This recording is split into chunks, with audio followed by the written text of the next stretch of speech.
Welcome to Hope with Jonathan. I'm Jonathan Traylor, kidney transplant recipient. Based on my near-death experience with kidney failure, we now spotlight kidney patients' story, giving them a platform to express their personal journey with battling kidney disease, kidney failure, dialysis, waiting for kidney transplant, and much more. We share stories of hope right here on the Hope with Jonathan podcast.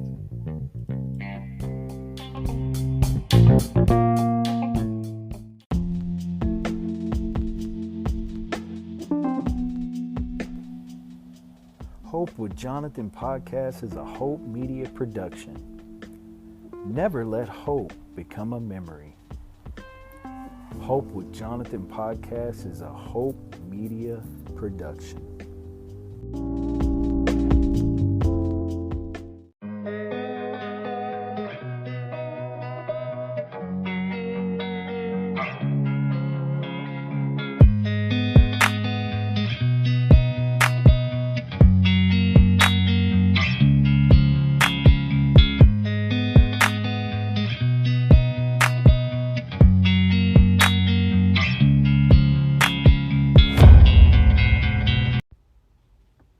Hey guys, welcome back to the Hope with Jonathan podcast, and I'm your host, Jonathan Traylor.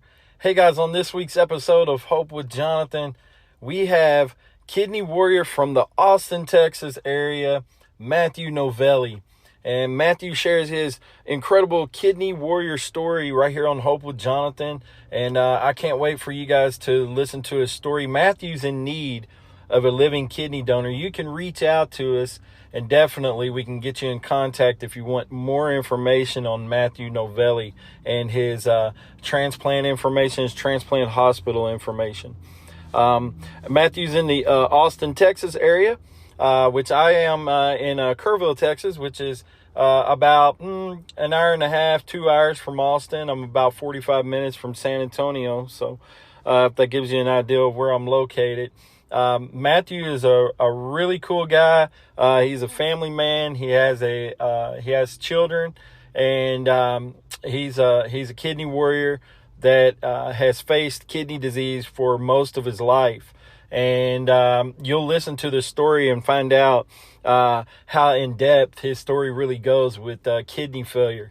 And just imagine living life on dialysis every time that you have problems with a kidney or a kidney transplant, and happen to have multiple organ transplants such as kidney.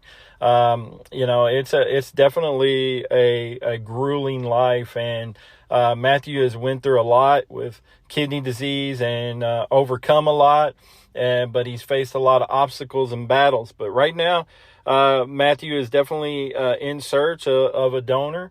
And you can step up and help out Matthew, and definitely live life with one kidney.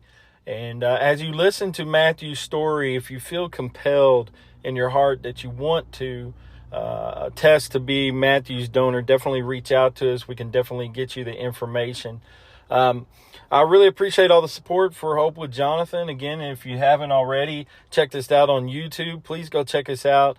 We have a lot of different interviews over there that we've done with some incredible kidney warriors, and we really would appreciate your support. Also, we're streaming this podcast on Spotify, Apple, all of your favorite streaming platforms. Also, hopewithjonathan.com. We would definitely appreciate your support by going over there, checking it out. You can watch live videos. You can stream the podcast from over there. You can check out our blogs over there. We have a lot of different pages over there that we're trying to build some support. We've also teamed up with Rare Patient Voice. You can take surveys, and they will actually compensate you for every survey that you do. So that's an incredible thing that they have going on with Rare Patient Voice. Again, Hope with Jonathan has teamed up with them. You can do all that right there on the website. But hey guys, again, I appreciate all your support for Hope with Jonathan. we share stories of hope, guys. And listen, we're trying to give Matthew some hope. So I hope you guys will listen to this podcast and enjoy it. And remember, guys, most of all, to love on everyone.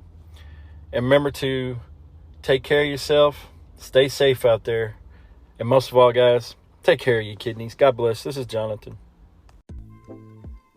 Hey guys, this is Jonathan, the host of the Hope with Jonathan podcast. And hey guys, Hope with Jonathan now has a website, www.hopewithjonathan.com, where you can go over and find out where to follow us on all of our social media links, our podcast, our YouTube channel, and much more. Again, guys, for more information on Hope with Jonathan, you can go to www.hopewithjonathan.com. I'm going to go ahead and bring on our co-host, guys. I hope you guys will definitely get involved with this show tonight. Thanks again for all your support. But hey, guys, listen, my co-host that I brought on here tonight is a really good buddy of mine. We've met by way of social media, and we become pals, good buddies, and kidney warrior friends. And Shane Blanchard, all the way from Iowa, guys, just recently got a kidney transplant. We just spoke about this backstage 15 days ago.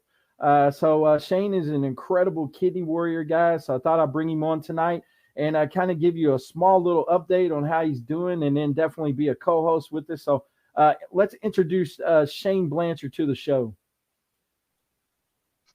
Hey, Jonathan, how you doing, buddy? Hey, Shane, how's it going, my friend? Doing good, man. I'm definitely a blessed person. Oh, yes, you are. You are. It wasn't too long ago we had you, on some of our shows, and definitely was advocating for you and believing for good things. And then all of a sudden, boom, it just happened. Yeah. And it's crazy how it happened. My cousin went in to donate a kidney. He couldn't donate to me. So he donated to a perfectly good stranger, and we did a living voucher. And, they thought it could be 3 months, 6 months, a year before I got that call. But, it gave me priority for the deceased donor. And then on the National Kidney Registry, it gave me priority. And it just so happened that 7 days after my cousin donated, he donated on a Monday. That Sunday, I got a call that there may be a kidney available. And I had to go up to Iowa City that night, and boom, they done hooked it up on Monday morning at 9 a.m. and it was good to go. So it was just a true miracle of God's working, how that all came together. So it was wonderful. Absolutely. And it was awesome that, you were able to utilize that voucher program and get a kidney, through that voucher program. Can you go into a little bit of detail about what that voucher program is? And I was nervous about the voucher because, initially what we were going to do is a paired exchange. But because of my antibodies being so high at 99.27, it's really hard to find a match for me, even on a paired exchange. So, looking at everything and looking at risks, we decided that the voucher would probably be more readily available, because then I could get maybe a Hep C kidney, maybe a prison kidney, or maybe somebody that had passed away that was a little bit older that had higher antibodies. And so with the voucher program, you can do a living voucher. There's regular vouchers. There's all kinds of different vouchers. We did a living voucher, which that means is that if you give a kidney to somebody, you get 5 vouchers that you can give out to family members now or in the future. So my cousin Jeremy gave me one of them. He's still got 4 vouchers left. So if anyone in his family ends up in kidney failure, he can automatically give them a voucher, which puts them to the top of the list. It works like this. Since he couldn't donate to me directly, he donated to somebody else on my behalf, which gives me priority on the list. And that's how that voucher worked out. And it's a great program. It's fairly new. With the National Kidney Registry, a lot of transplant centers aren't hooked up for it, so you got to make sure that your hospital is involved in a voucher program. But for me and where my antibodies are, it worked out perfectly. The kidney's doing fantastic. My creatinine, was 13.5 when I went in for surgery. The day after, it was a 9. Then it went down to 5. Then it went down to 3, and now it's down under a 1.3. And my BUN is a 12, and my labs are stable. So it's only been 15 days. I'm drinking tons of water, tons of tea, just trying to push that down, which is awkward for me, and trying to keep that kidney hydrated, and then eating, trying to eat healthy, trying to eat smarter. I've lost about 20 pounds since I got out of the hospital, and that's all fluid weight, which I didn't realize would happen because we're on dialysis. That dialysis doesn't get rid of all the fluid on our body. And as soon as you get that kidney, man, it just starts cycling the things out, and you got fluid hidden in places. And so, yeah, it's been great. And now I'm glad I got my kidney. Now I can go out and do this and work with you guys and find kidneys for people out there and get their lives changed for the better too. That's awesome, man. I'm really excited for you, really happy for you. And you've been a real blessing, a real supporter, man. So I really appreciate your support for Hope with Jonathan. And, it's crazy. You mentioned about the fluids and stuff. And, I had to change my mindset about fluid intake because I was only able to drink 32 ounces when I was on hemodialysis. And then they're like, and then they're like, you got to pump the fluids. You got to start drinking a lot more. And I'm like, oh, okay. So I had to change my mindset, and it took a minute to get that figured out, but I've got it figured out, pretty well now. But yeah, it takes I'm putting down 3-4 liters of water a day. I'm a little over 3,000 milliliters, which is 3,000 liters. So, you take a 2 liter of pop and a half. That's what I'm doing is 2 liters of pop, but water. I'm not drinking that soda pop. I'm staying away. Now that I'm in the habit of not eating all the bad stuff and drinking all the bad stuff, I'm not going to go back to it. I'm going to make this kidney last, and I'm going to get the best life out of it I could. Somebody had to pass away in order for me to live, and somebody gave me a really, really genuine gift, and I am not going to take advantage of it. I'm going to make sure that this thing works to its fullest potential and gives me the longest life so I can have the biggest effect on people as possible. Oh, that's awesome, man. Your story gives so many people hope because, you had the high PRA level, the panel reactive antibodies. And, there's people out there, patients that have had, a couple of transplants, or maybe they've had one failed transplant. And, so your story definitely gives people hope that are waiting for that second or maybe third kidney. Yeah. That's amazing. That's me, man. Yeah. I had my first transplant lasted 24 years. My second transplant lasted 14 days. It was a failed surgery, and a lot of drama followed.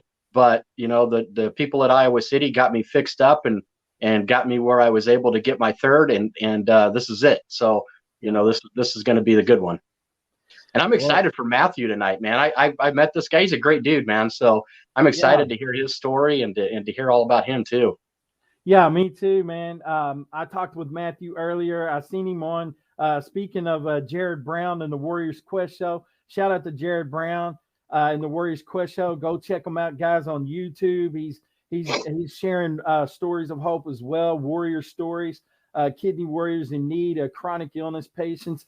So shout out to Shane Blanchard for watching the show. Or why did I say Shane Blanchard? Okay. I meant Jared Brown. Jared Brown in the Warriors Quest show. So shout out to Jared, man. Much love and respect to Jared. And hey, Alex Rosa showed up. Thanks, Alex, for watching the show tonight. Really appreciate it. And yep, she's wishing you congratulations, Shane. So really appreciate it. Everybody that's watching tonight, you said Mama Kay's watching. So she appreciate her support. She's been a huge supporter of Hope with Jonathan as well. So thank you very much, Mama Kay. And appreciate you, Jared Brown. We definitely want to get this out. I seen Mathew on Jared Brown's show. So I think, Mathew kind of connected with me, by way of Jared Brown and the Warriors Quest show, because Jared had encouraged him to reach out to me. And I really appreciate it. And then Mathew reached out to me. And like I said, we're just a couple hours away from each other. So definitely excited to bring a local statewide kidney warrior from Texas, guys. So let's go ahead. Without further ado, we're going to go ahead and get him on the show. And hey, guys, let me see if I can find the button here for his special intro here to bring him on the show. Let me see where that's at. Man, seems like I can't find it. Yeah, here it is. I got it. All right, guys. Welcome to the show. Very special guest tonight, Matthew Novelli from the Austin, Texas area, kidney warrior in need of a donor, guys. I hope you guys will get involved with this. Like I said, guys, share this with all of your friends. Welcome to the show, Matthew Novelli.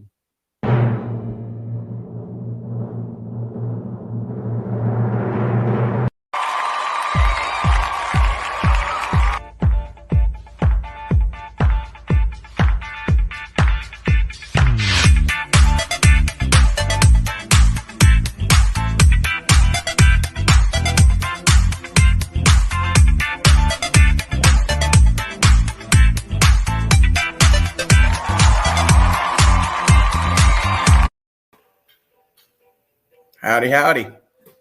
Hey, Matthew, welcome to the show, man. Appreciate you coming on tonight. Yes, sir. Thank you for having me on.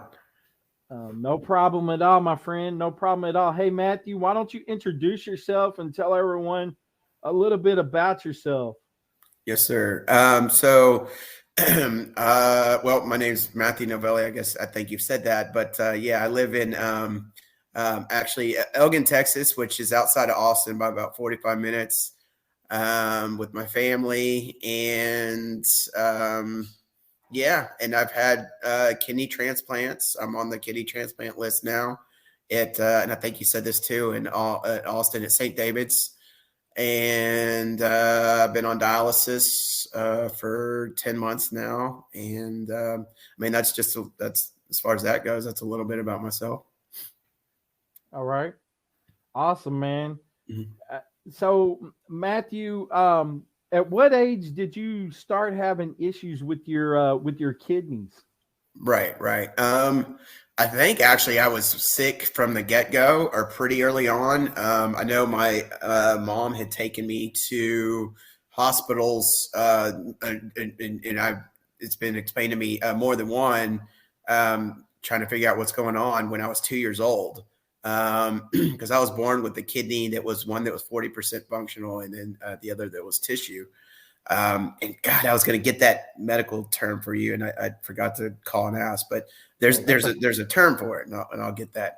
But anyways, so I was sick, and then I had my first transplant when I was 2 years old.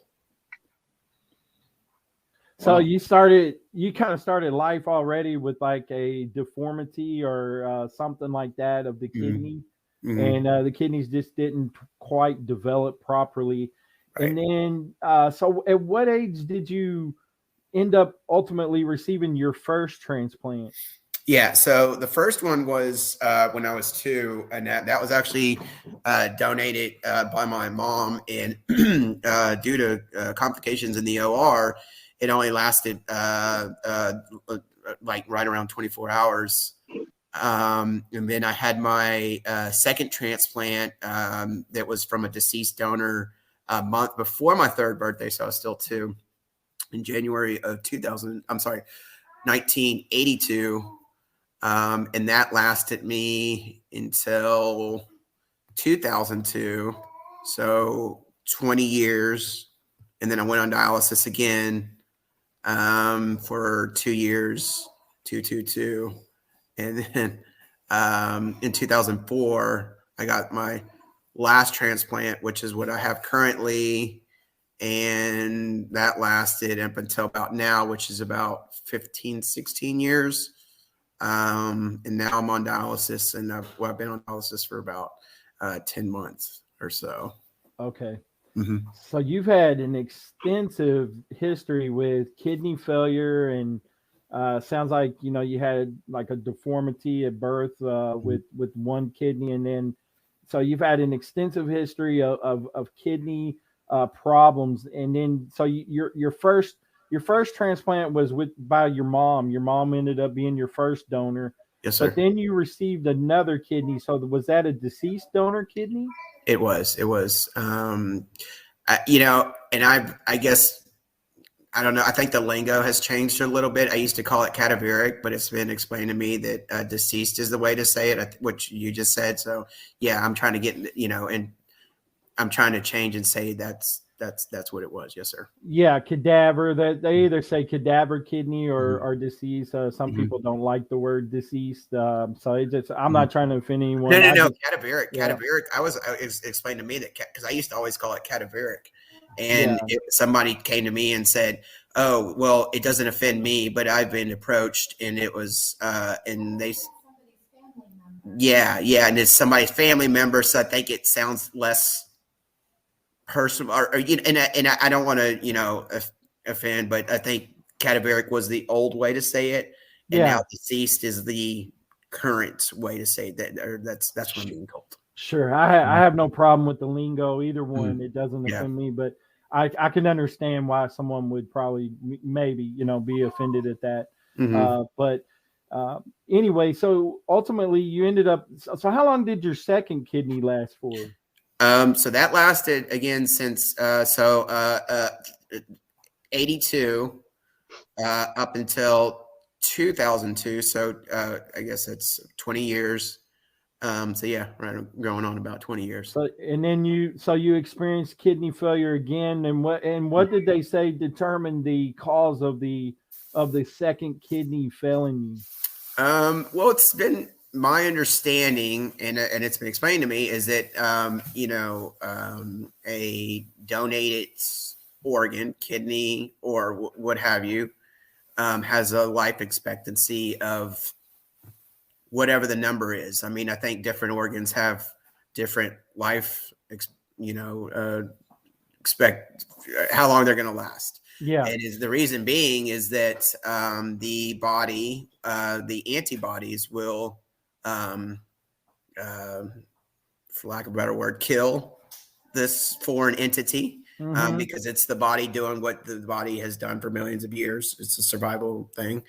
And medicines, I've taken medicines all my life to trick the body, immune suppressants, and it works really good at first. And they even lower the dosages of these meds, at some point. But then the body is smart, and it will find a way, I guess. And then, medicines can be changed, dosages can be upped or whatever, but that can only work for so long until the body does what the body does. Yeah. So any other diagnoses or diseases that may have caused any issues with your kidney, such as like diabetes or hypertension or? I've actually, as kind of a result, or I've got hypertension as a result of what's going on. The hypertension came after the fact. So, diabetes I do not have. And it's funny, I have nurses that I see on a month, like I'll have the nurse practitioner come in once a month, and she goes, do you have diabetes, or do you have, and she can't remember how to, it's like, you asked me this last month, but no. So that's one that, knock on wood, I do not have currently. Okay. So ultimately, what ended up causing this? So after the second one, you ended up getting a third kidney. So let's kind of replay it all. So the first kidney kind of never really never took. The surgery was kind of didn't happen very well. It just, you had some sort of medical issue there that it just something just didn't quite happen right in the surgery. They expected one thing, and then it ended up being another thing. And so, yeah, it just didn't quite happen for you. So, and then the second one lasted you said around 20 years. Yeah. I mean, from 2002 to 2000, I'm sorry. I keep messing that up. 1982 to 2002. And so, 20 years, which, and I should know this. This is my life, but I don't know what the average life of a kidney is. Now, it's my understanding that kidneys donated, deceased donor, you have a life expectancy of this. If it's a living donor, it's a little bit longer. If it's a living donor that's somebody close to you, like let's say a parent or a brother and sister, I think it's even longer. So where, I think the kidney lasting 20 years was exceeded expectations. And even this one at 15 years is exceeded expectations. Again, I don't have the number of what is expected, but it's I think I did pretty good with these kidneys. And then you ended up having a third transplant. Mm-hmm. Yes, sir. And so what year was that? That was 2004. So I was on dialysis for a couple of years. And so what's been your modality choice as far as every time you've had to go on dialysis? Have you done home dialysis, peritoneal dialysis, home hemodialysis in center? I mean, what was your choices of modality choice of dialysis? Well, they each started with the chest catheter, and the one in and to even go back further to when I was a baby, I was on dialysis then, from that first kidney to the second kidney, and that one was they called it a Tinkoff. I don't know what that is. I think it's like a tube or something in the tummy. I've still got a scar there from it. Okay. Oh, okay. So I did that then. So you had to do dialysis in the early 80s as a child, as a small child, like toddler. I mean, you were like what, 2 years old, you said? Yeah. I mean, and this is and you gotta, I mean, I haven't asked y'all's age, and it's, I guess, really none of my business. But I mean, back 80s, that was medicine, and technology was just insanely different. I mean, it's almost primitive to what it is now. Right. And to think they were doing these things, but they were doing them obviously a little bit differently. So, that was. Well, Matthew, that's awesome, man. I applaud you, man. You're a strong guy. I mean, listen, you've had to experience, kidney failure at a toddler age, where most toddlers are running around at, they call them the terrible twos, where they're kicking and screaming and you're running around with lots of energy and doing things like that. And, then you're having to do dialysis at that age, experiencing, kidney failure. And so, man, what an incredible story that you do have so far. I don't mind sharing with you. I'm 44, so I was born in 77. Okay. So, and then Shane, I don't know how old are you, Shane? I'm 47. I was born in 74, and I had my first transplant in 97. Okay. And you probably recognize that from the 1997 to 2000 or 2021, a lot has changed since 97. Yeah, the technology is different. I mean, back then when my brother gave me his kidney, which that one lasted me 24 and a half years, they had to cut him from his belly button back to a spinal cord. And now this time, the guy that, my cousin that donated to me, they just cut three holes in his stomach, and did it orthoscopic. So it's changed in that way. But, when you were talking about earlier, kidney length of times, I think a living donor, you can expect 15 years. And then a non-living donor, you can get 10 plus years. And then from a deceased donor, they usually say 5 to 10 years. Yeah. So, okay. But everybody's different. But then there's a lot of people that get a lot more years out of those. I know people that had deceased donors that's 15, 20 years, so it's a grain of salt, man. It's an average of, the whole country. So, yes, sir. It's like our friend Kent Bressler. I mean, he's 34-year transplant recipient. Now, I don't know whether or not the factor of him having his brother's kidney played a major factor for him, but I mean, 34 years on a kidney is a long time. Sure, absolutely. That's incredible. I didn't know that Kent had a transplant, and I've spoken to Kent. That's interesting. Oh yeah. That's why he's in this, man. He's experienced kidney failure, and so he's an incredible advocate. Shout out to Kent Bressler with Kidney Solutions. But so Matthew, back to what we was talking about with your modality choice. So you ended up with the chest catheters. You said you did some form of dialysis as a toddler, and then your choice it sounds like that they had to go with the permacath, and then so that's hemodialysis. But did you stick with hemodialysis, or did you maybe switch to maybe peritoneal, or did you go with end up getting a fistula installed and you had to do hemodialysis that way? Right. So when I was a baby, I think it was just that one way, and I'm sure there was,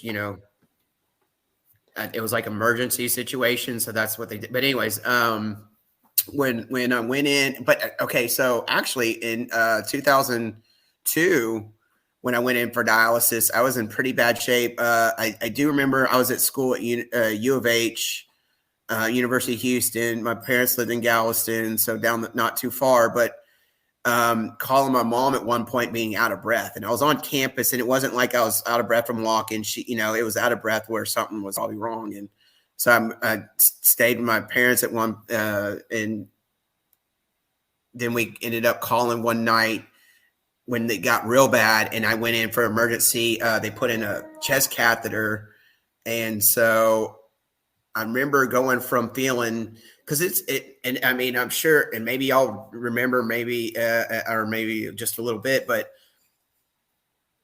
going through kidney failure, it's a steady decline in health. It's not like this, drop off a cliff.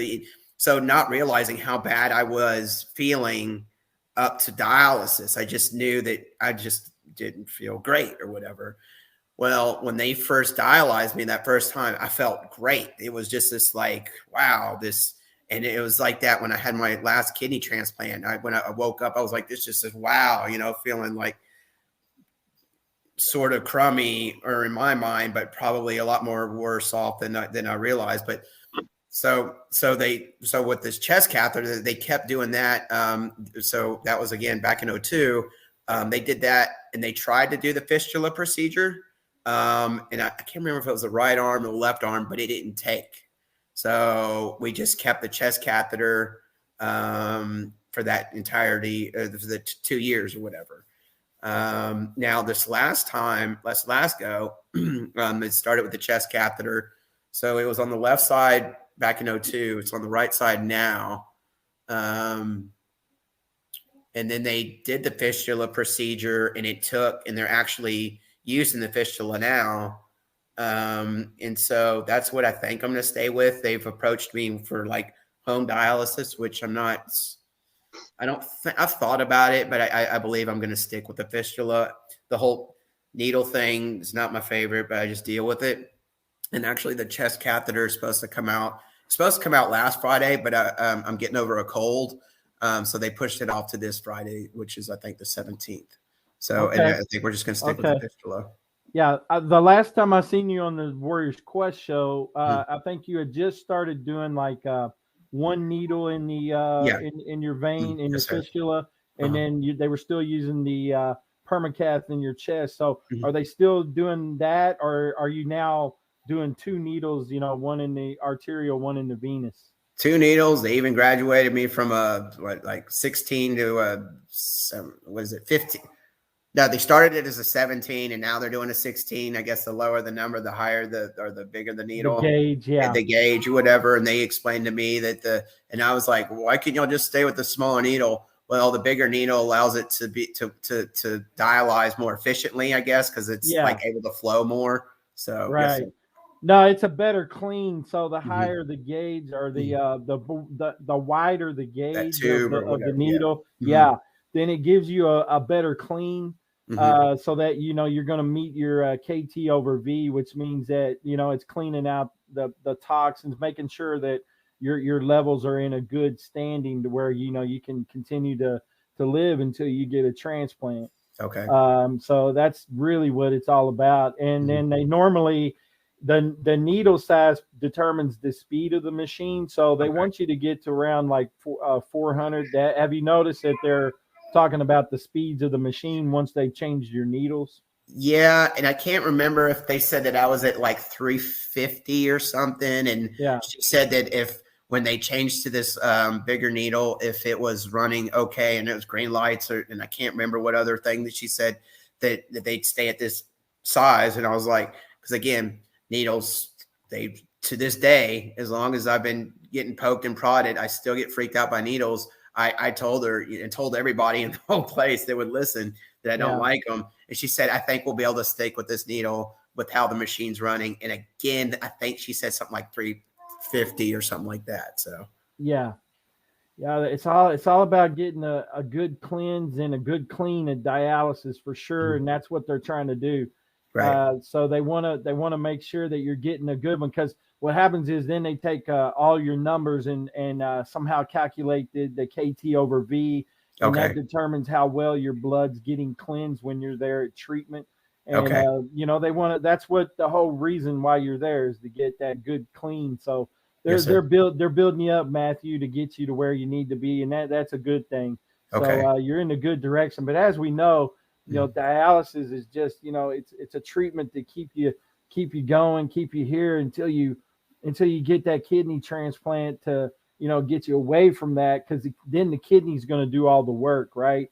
So that's what you really want, because dialysis is basically a 15%, of kidney function. Yeah. So when you're on the machine, you're only getting a small percentage of when a normal functioning kidney works, 24/7, 365, I didn't know that. Yeah. So you're only getting it's just a temporary fix until you can get that kidney in you. And there's been a lot of warriors that survived on dialysis a long time. I mean, I know of cases where people's been on it 10, 15, 20 years. Yeah. Wow. But it's a grueling lifestyle, as you know. And so let's talk a little bit about support, and how crucial it is for you. So who are you married? Do you have a family? Do you have children? Why don't you talk a little bit about who your support is?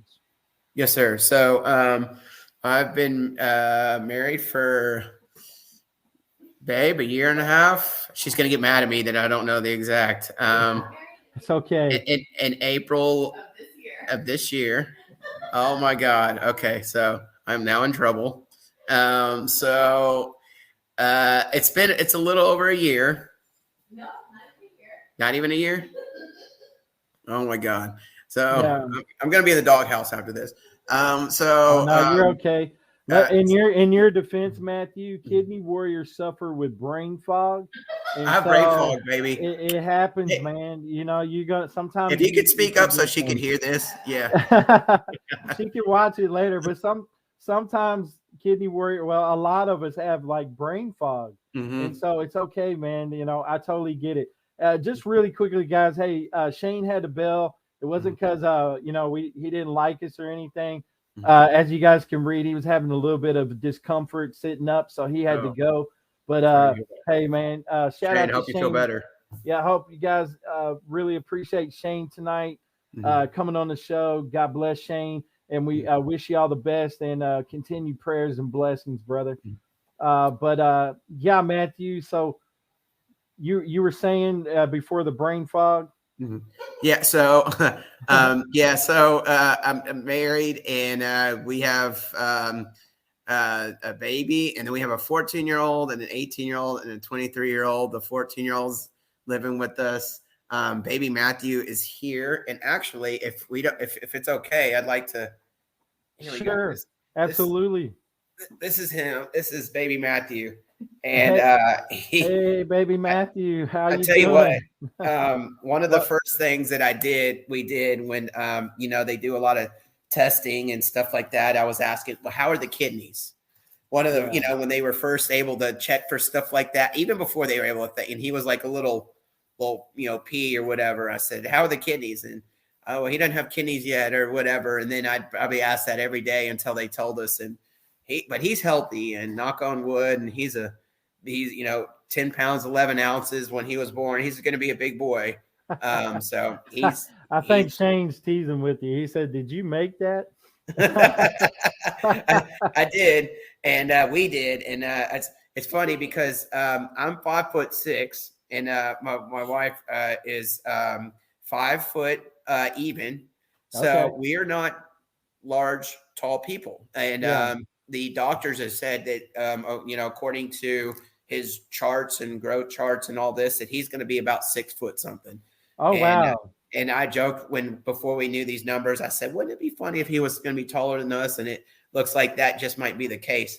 But he's just a happy-go-lucky little boy. And Yeah. I tell you what. So, but anyways, I wanted to bring him on to say hello just Sure. real quick. Yes, sir. So you got a beautiful family, and you talked about them. So your family is major support to you. Yes, sir. While you've been going through this. How about your parents and people like that? Your outside family. Right. Maybe do you have any brothers or sisters or people like that? So I do have a sister. I have two sisters actually. Mm-hmm. Yeah, I mean they're pretty good supports. My parents are good support. I mean, Mm-hmm. my mom, excuse me, I'm like I say, still getting over a cold. Okay. She's since the beginning, this has been something that she's just been there for me for, and I think she's. Yeah, I mean, she's really been through it. I mean, whereas Sure. I remember some of it, I think she remembers a lot more. And again, she was going to be who I would have called to get that the term for the reason for my kidneys failing at the beginning.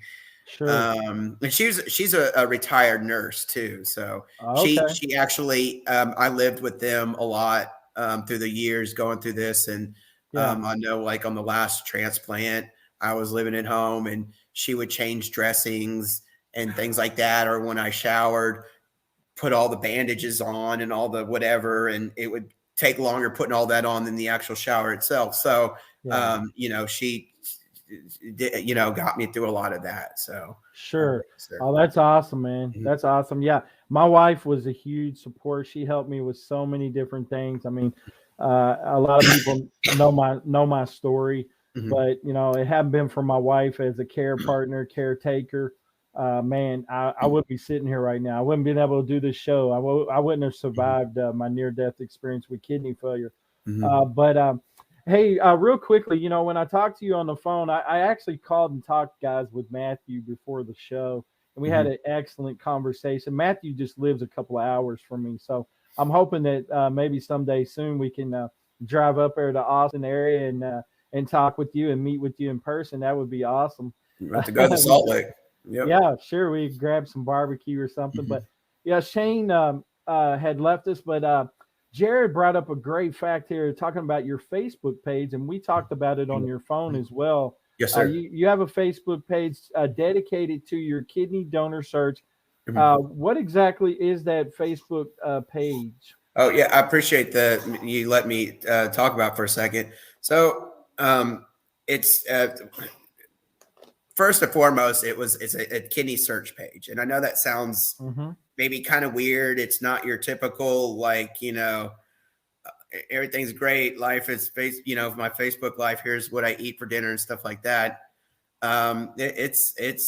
I got the idea because I joined a bunch of Facebook groups for kidney disease and dialysis and just things like that. And there was a nurse on there who asked if I had a kidney page and a kidney search page. And I said, I do not. And she said, well, I do. And I actually found a kidney through this Facebook page. And I said, that's a great idea. And so basically that's how it started. And then to basically get the word out. And in a second, if you don't mind, I was going to show you it on my phone or whatever you recommend. But either that or you just tell me the name of it and I'll just, we'll let everybody know. Oh, yes, sir. Yes, sir. Well, it's Mathew's Kidney Search. Okay. So it's just my name, Kidney Search. And I don't think there's another Facebook page with that name. Okay. It'd be weird if there was, but and then it went from that to I wanted to help raise awareness for our donor awareness, basically. And so it's kind of has this dual purpose. Sure. So and I think it was I explained to you when we talked on the phone earlier is that when I had my last transplant back in 2004, I was approached by the transplant team or somebody on the transplant team and asked if I wanted to advocate for kidney disease. Sure. And at the time, I turned it down. I said no. I was selfish, whatever it was. I mean, I just had no desire to do that. And then, so fast forward to now, I'm kind of kicking myself that I didn't back in the day. And so I reached out to the transplant team here and asked them if they had any opportunities for any kind of advocating for, kidney disease or what have you. And there's actually two things that they opportunities and they guided me to, and I'm pursuing those. But I think not just kidney disease, not just kidney donor awareness. I mean, there's other, they can, and I'm sure they can actually do a piece of your liver can be donated. Obviously, blood can be donated. Pancreas, hearts. Well, heart is deceased, but these are things that can be done when you're alive that people can do. But and then when you're deceased, things like a heart and the eyes and stuff like that, and tissue and things. So, so you're utilizing the page now for advocacy as well as your donor search. I think just because there's some, that's awesome, man. Misguided information out there about it. So that's what this Facebook page is kind of grown into. Yes, sir. So. Sure. Okay. That's great, man. Yeah. That's kind of how I started, hope with Jonathan at one time was hope for Jonathan. And then once I got a kidney, I kind of changed it to hope with Jonathan. Yeah. Because I no longer needed the kidney, and then it turned into a podcast, and that's a whole nother story. But I was sharing for other warriors, believe it or not, because I noticed once kidney failure happened to me, I realized there were so many other people that needed a kidney just like me. And that's and as you notice, the kidney community it's like a giant family. I mean, once you enter this family, it's like so many, you'll find out there's so many others out there like you. And so I was like, you know what, I think I'm going to start sharing some of these other posts. And, I truly believe that I was rewarded for that. And by way of, and what I mean by that is, I was direct donated to, by a family that I, had grown up with. And that's how I got my kidney transplant. I'm blood type, and that's the most common blood type as everyone knows. And the wait time in San Antonio was 6 to 8 years, right, for a deceased kidney. I don't know if Austin is probably around the same. It's 5 to 7, but I mean, 5 close to 7. To that. Yes, sir. Yeah, so it's pretty close. One question I have for you was about, because you've had a couple of failed kidneys, is your panel reactive antibodies pretty high? See, and I can't remember, maybe y'all mentioned it or Shane might have mentioned it, something about antibodies, or you mentioned it being like at 90 or 99, whatever that number was. I don't know what my number is, but I believe it is high. It has been told to me that that is going to make it more difficult to find a donor. Well, that was the reason why I wanted to bring you on the show with Shane, because Shane actually experienced it as well. Because he had a couple of transplants that had failed, and he had high panel reactive antibodies as well. But I wanted to let you know the reason why we brought him on was Shane ended up getting a kidney, and that has to be give you some form of hope and inspiration that there's a warrior that experienced the same thing. He was in the same situation as you with the high PRA, but he still ended up getting a kidney. So even though the doctors may say, you know what, it's going to be like a needle in a haystack, but if you're a believer like I am, I'm a person of faith. So I definitely believe, in God and in Christ and all that. I'm a firm believer in prayer.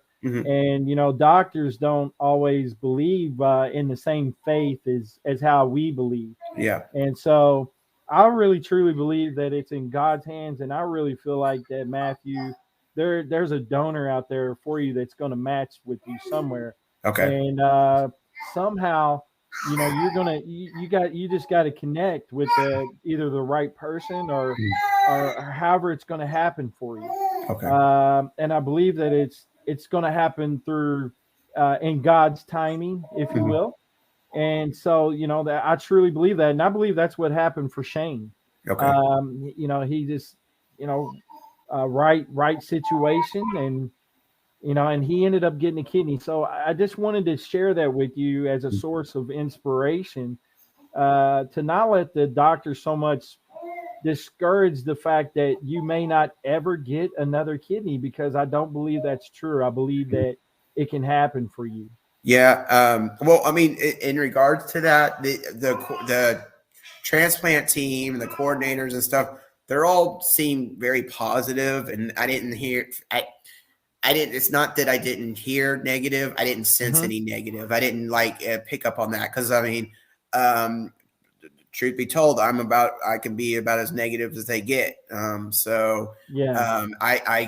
think if I would have sensed it or heard something, I probably would have picked up on it and gone, well, this is a crapshoot or whatever. And I didn't. Everybody was just real, I mean, just not to mention just really nice, but just real positive. And then I talked to the surgeon as well, and she's kind of first wanted to find out what side my kidneys are on, and I think technically I still have probably more than 2 kidneys in there. They been told that they don't remove kidneys unless they have to, just for the risk of it. So what side did they put your transplant kidneys on? Did they utilize both sides of your abdomen, or how did that work? I believe it was on the left side, but I mean, I don't know which ones have been removed and which ones have stayed. So if anybody's asking me, oh, do you only have 1 kidney or do you have 2 kidneys?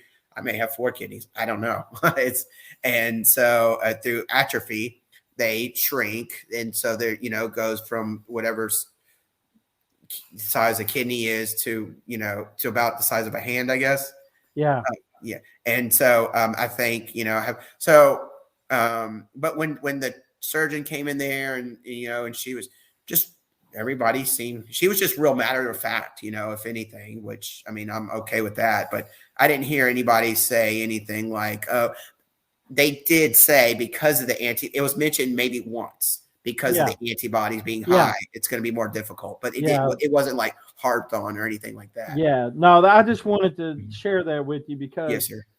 Sometimes you can leave a doctor's office after they tell you something like that, where they say, well, it's going to be difficult. But like I said, we have to have faith that it can happen. And yes, like sir. Shane said, it can happen, and it happened for him, which is amazing and exciting for you. And Matthew, man, you've been on the Warriors Quest show. You've had a podcast with Kent on Kent's Kidney Stories podcast. Now you've been on Hope with Jonathan. Yes, sir. And you're getting your story out there, which is incredible. And we talked about this on the phone. You're not only advocating for yourself, but when you share your story with others, you're giving other people, other patients, hope, because they see you and say, you know what, Matthew's getting out there sharing his story, and he's doing well, even though he does need a kidney. But he's doing well right now on dialysis, and but we know he needs a kidney. But he's sharing his story, and that's awesome. He's encouraging me, and that's the same thing with Shane. Him sharing his story. He's encouraging others, and I just think it's awesome, man. Tonight that you came on and shared your story, and I want to give a quick shout out to Lisa Baxter for watching the show with the Lisa Baxter Show. I love Lisa, man. So shout out to Lisa Baxter. She's another kidney warrior in the state of New York. Okay. So she's a New Yorker, but she's a really cool lady. I love Lisa. So shout out to Lisa Baxter. But hey, we've had an incredible show, man. We've shared a lot of different information. Shane Blanchard gave us an update. Mathew has been sharing about his need for a donor, and sharing and talking about his kidney journey, guys, which takes a lot of strength. As you guys know, he started from an early age, so this has just been incredible. I mean, you've basically been battling kidney disease since 2 years old, and who knows, I mean, maybe birth. So you've got such an incredible story of of survival and will to survive. And so, there's some positivity in you somewhere, because you could have given up a long time ago. So, but Matthew, man, I want to encourage you, man, to continue doing what you're doing with your Facebook page. And just to let you know, man, you got a lot of people in your corner. I know Jared's watched this whole show. He's been advocating for you as well, and encouraging you. And we just want to, continue to encourage you to have faith and hope that it's going to happen for you. And Matthew, before we head out, man, I always give warriors an opportunity to kind of tell the people out there that right now, if you had the opportunity to talk to someone or express yourself, like, what would a kidney do for you? What if someone came to you and said, you know what, I want to donate to you? What would that do for you right now? How would it change you? Okay, to give the, I guess, less serious answer first, and then maybe the serious.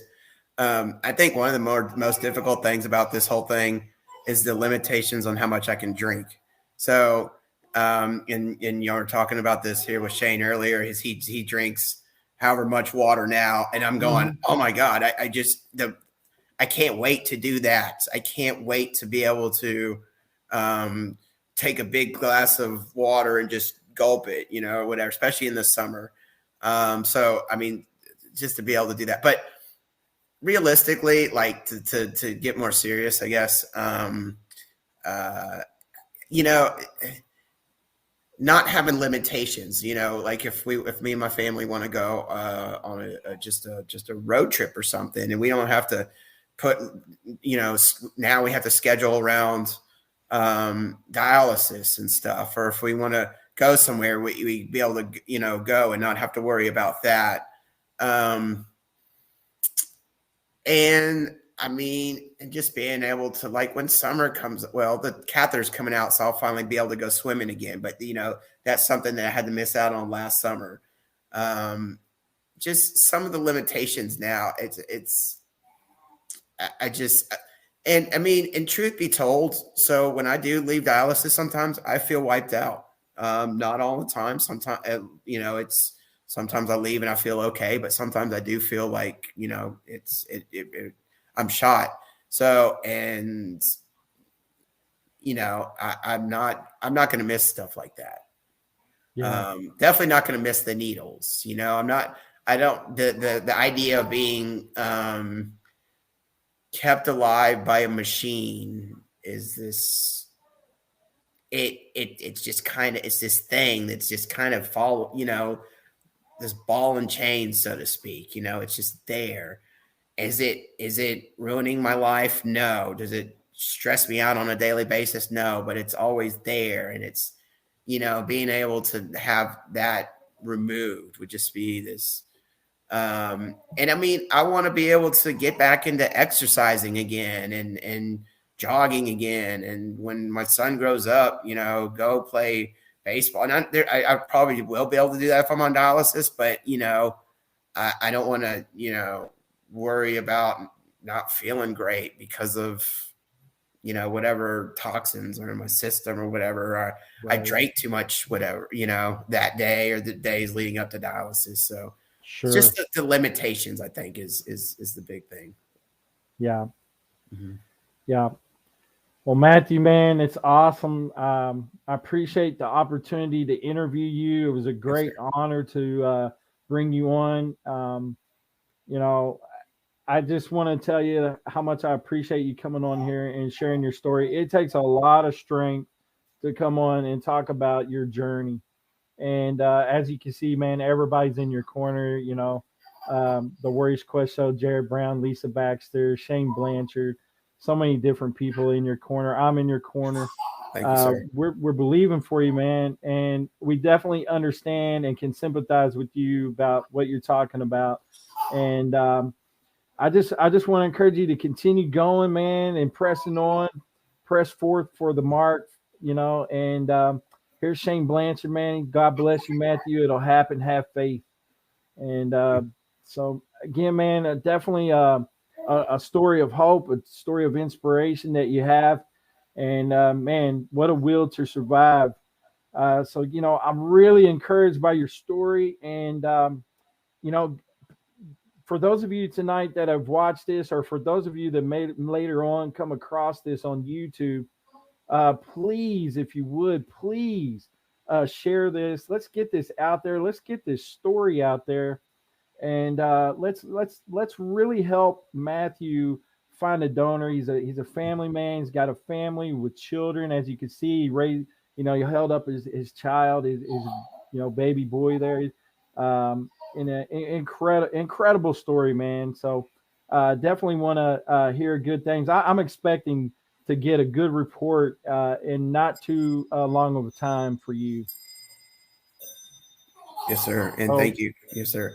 And please, can I plug my Facebook page one more time? Sure. Go right on ahead. Yeah. And if y'all could check out my like and share my Facebook page, Matthew's Kidney Search. I mean, I'm just trying to get this in front of as many people as possible. So, finding a kidney, helping spread awareness, all that. So, yes, sir. Thank you. Sure. No problem, Mathew. So you guys heard it first. Matthew's Kidney Search over on Facebook. Go over and like that page. And, shout out to everyone that's watched and supported this show tonight.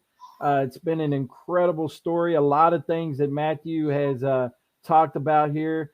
I've actually personally experienced, so it's brought back a lot of memories for me. And this show has really reminded me of why I started doing Hope with Jonathan. We're sharing stories of hope here. We're trying to encourage people. We're trying to give people inspiration, motivation. We're trying to educate people.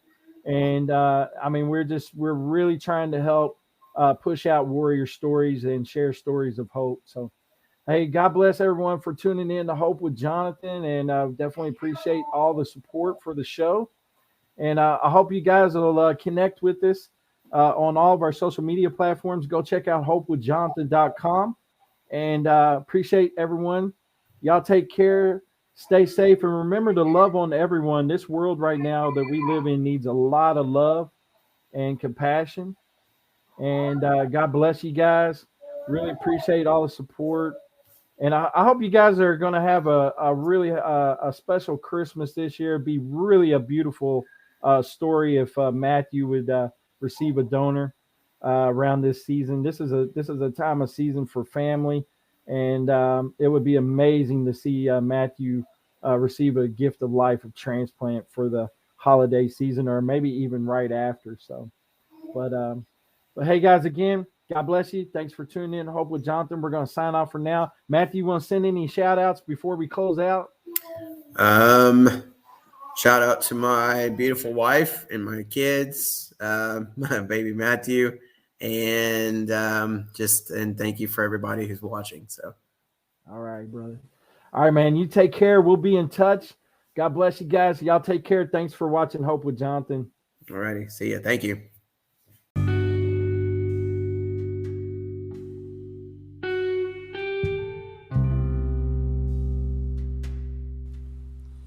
KidneySolutions.org, a network of transplant experience. You can find us at Facebook, Instagram, and Twitter.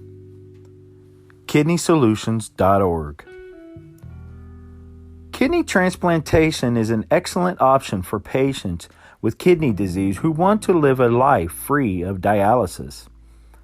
Kidney Solutions is facilitated by transplant professionals, recipients, and living donors who want to assist patients in finding a living kidney donor and help them and their families through the pre- and post-transplant process. You can contact Kidney Solutions at 830-285-2140. Again, KidneySolutions.org, a network of transplant experience.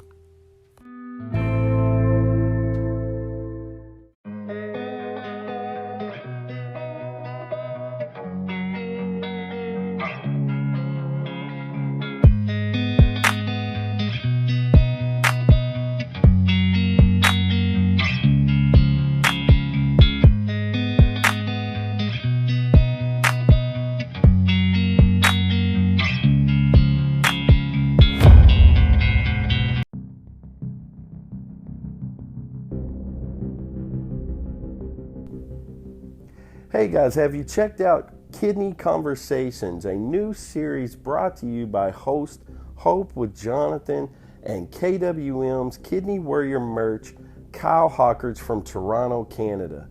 Yes, it's a brand new series brought to you by us for you as the kidney patient. We're trying to inform, educate, and inspire by sharing and spreading awareness for kidney disease, dialysis, kidney failure, transplant, organ donation, and so much more. This is a brand new series, guys, brought to you by Hope with Jonathan and Kidney Warrior merch. What we're going to do is post weekly on our pages across social media. Right now it's Facebook, Instagram, and Twitter. And then on Friday, we'll be releasing an informative video over on Hope with Jonathan.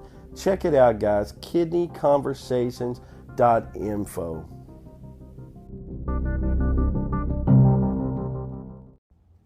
Thanks again, guys, for tuning in to the Hope with Jonathan podcast. I definitely appreciate all the support. Definitely appreciate Matthew Novelli for coming on and sharing his incredible Kidney Warrior story with us. Also, I forgot to mention earlier that Shane Blanchard, Kidney Warrior, all the way from Iowa, co-hosted. And go check him out. He's doing great things with MidwestKidneyWarriors.com. And really appreciate Shane for coming on and co-hosting with me on that one. And this has been an incredible interview. I really hope that someone will hear this and want to step forth for Mathew and help him out with a kidney. Like I said, guys, please check into becoming a kidney donor. The statistics show you can live life with just one kidney. I'm doing it right now as a kidney transplant recipient. I know of many living kidney donors that have donated and shared their story. I have a couple of interviews on my podcast that actually the living kidney donor talks about their health and things like that. And many of them are living life and thriving with just one kidney after becoming a living kidney donor. So you can do it. You absolutely can do it. And Matthew's in need. Like I said, he's got a young son. He's got a wife as well, and he lives in the Austin, Texas area. Matthew's an incredible kidney warrior. He's faced a lot of obstacles, but if you want more information, definitely reach out to me. I can definitely get you in touch. Also, check out the description in the link. I'll have it in there in the description of where you guys will be able to get all of that information. But again, guys, I really appreciate you tuning into the Hope with Jonathan. Check us out at hopewithjonathan.com. Also, check us out over on YouTube. It's basically a one-stop shop. We have the podcast streaming over there. All of our live interviews are streaming over there. You can also enjoy this podcast on all of your favorite streaming platforms. Guys, listen, appreciate you. Remember to spread love. Take care of yourself. Be safe. Remember, take care of your kidneys. God bless. This is Jonathan.